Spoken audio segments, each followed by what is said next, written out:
नमस्कार। तो आज हम करेंगे steps of making a lesson plan by professor Herbert. Professor Herbert का पूरा नाम था जोहान फ्रेडरिच हर्बर्ट। तो सबसे पहले हम थोड़ी सी इंट्रोडक्शन के बारे में देखते हैं इस प्रोफेसर की, जो ज़्यादा इंपॉर्टेंट तो नहीं है, बट अगर आप अपने आंसर में लिखना चाहें तो आप लिख सकते हैं। तो जॉन फ्रेडरिच हर्बर्ट एक महान साइकोलॉजिस्ट थे जिन्होंने एजुकेशन को एक सिस्टमेटिक और साइंटिफिक प्रोसेस बनाने का काम किया। उनका जन्म 4 मई 1776 में था इन ओल्डनबर्ग, जर्मनी, और उनका निधन 14 अगस्त 1841 में हुआ। जो उनकी फील्ड थी वो थी साइकोलॉजी एंड एजुकेशन। ये जाने जाते हैं अपनी थ्योरी की वजह से, जो हम इंट्रोडक्शन के बाद पढ़ेंगे। अब इनकी कंट्रीब्यूशन के बारे में देखते हैं।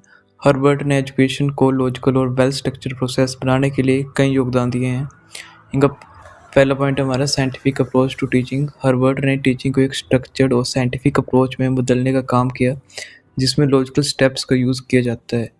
उसने 5 स्टेप टीचिंग प्रोसेस बताया, जिसमें प्रेपरेशन, प्रेजेंटेशन, कंपैरिजन, जनरलाइजेशन और एप्लीकेशन जैसी 5 इंपॉर्टेंट टीचिंग स्टेप्स दिए गए हैं। थर्ड है इसका emphasis on moral and character education. Herbert का मानना था कि एजुकेशन सिर्फ ज्ञान नहीं बल्कि एक व्यक्ति का चरित्र और नैतिकता को भी विकसित करता है। फोर्थ पॉइंट था influence on modern teaching methods. उनके विचारों को आज भी टीचिंग टेक्निक्स में उपयोग किया जाता है। और लास्ट पॉइंट है linking psychology with education. Herbert ने साइकोलॉजिकल प्रिंसिपल्स को टीचिंग प्रोसेस के साथ लिंक किया, जिससे स्टूडेंट की लर्निंग और मेमोरी इंप्रूवमेंट में मदद मिली। अब हम बात करेंगे steps of making a lesson plan by professor Herbert. इन्होंने 5 स्टेप्स बताए थे, जो आप एक फ्लो चार्ट के रूप में भी अपने पेपर में दिखा सकते हैं। जॉन फ्रेडरिच हर्बर्ट ने टीचिंग को सिस्टमैटिक बनाने के लिए एक 5 स्टेप लेसन प्लान डेवलप किया। यह अप्रोच कंसेप्ट्स को ग्रेजुअली इंट्रोड्यूस करने और स्टूडेंट की अंडरस्टैंडिंग को इम्प्रूव करने में मदद करता है। तो इसका पहला पॉइंट है प्रेपरेशन। इस स्टेप में नए टॉपिक को स्टूडेंट के पहले से पता नॉलेज से कनेक्ट किया जाता है। इसमें स्टूडेंट्स की क्यूरियोसिटी बढ़ती है और उनका इंटरेस्ट डेवलप होता है। इसके अंडर आता है हमारा प्रीवियस नॉलेज टेस्टिंग। जैसे फोटोसिंथेसिस पढ़ाने से पहले टीचर स्टूडेंट से पूछ सकता है, क्या आपने कभी देखा है कि प्लांट कैसे ग्रो करते हैं।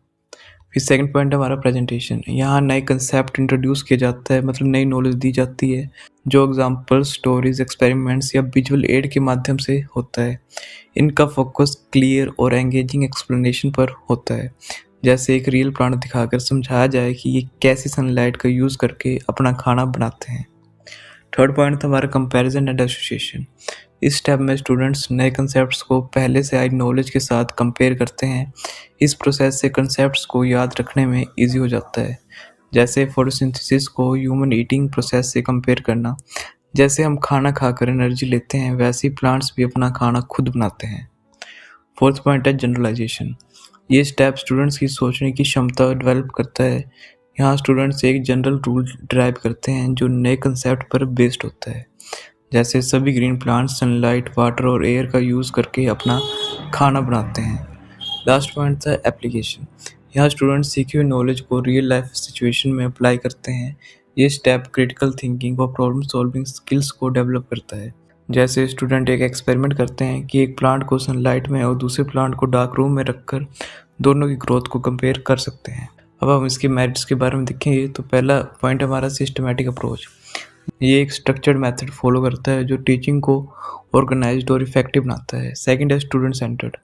ये मेथड स्टूडेंट्स की एक्टिव पार्टिसिपेशन और लॉजिकल थिंकिंग को एनकरेज करता है। थर्ड है बेटर अंडरस्टैंडिंग। कंपैरिजन और एसोसिएशन स्टेप की मदद से स्टूडेंट नए और पुराने नॉलेज को कनेक्ट कर पाते हैं, जो उनकी अंडरस्टैंडिंग बढ़ाता है। फोर्थ पॉइंट है एनकरेजेस क्रिटिकल थिंकिंग। जनरलाइजेशन और एप्लीकेशन स्टेप से higher order thinking skills develop होती हैं। फिफ्थ है एप्लीकेबल टू ऑल सब्जेक्ट्स। ये method math, science, social science और लैंग्वेजेस जैसे सभी सब्जेक्ट में यूज़ किया जा सकता है।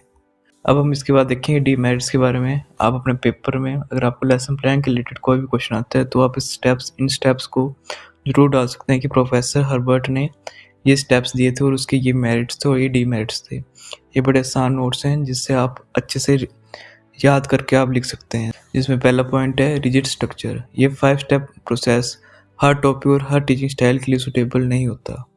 सेकंड है टाइम कंज्यूमिंग। ये बहुत डिटेल्ड प्लानिंग और एग्जीक्यूशन डिमांड करता है, जो लार्ज सिलेबस कवर करने में प्रॉब्लम क्रिएट कर सकता है। थर्ड है less focus on individual differences. सभी स्टूडेंट्स एक ही पेस और तरीके से नहीं सीख सकते, लेकिन ये मेथड सभी स्टूडेंट्स के लर्निंग स्टाइल्स को कंसीडर नहीं करता। फोर्थ है लिमिटेड फ्लेक्सिबिलिटी। डायनामिक क्लासरूम्स में टीचर को फ्लेक्सिबिलिटी की ज़रूरत होती है जो इस मेथड में कम होती है। फिफ्थ है not suitable for higher education. ये अप्रोच स्कूल लेवल टीचिंग के लिए यूज़फुल है लेकिन हायर एजुकेशन और एडवांस लर्नर्स के लिए इफेक्टिव नहीं होता। ये थे हमारे कुछ steps and merits and demerits. अब हम मिलते हैं आपसे नेक्स्ट वीडियो में। Please like share and subscribe Pulse YouTube channel.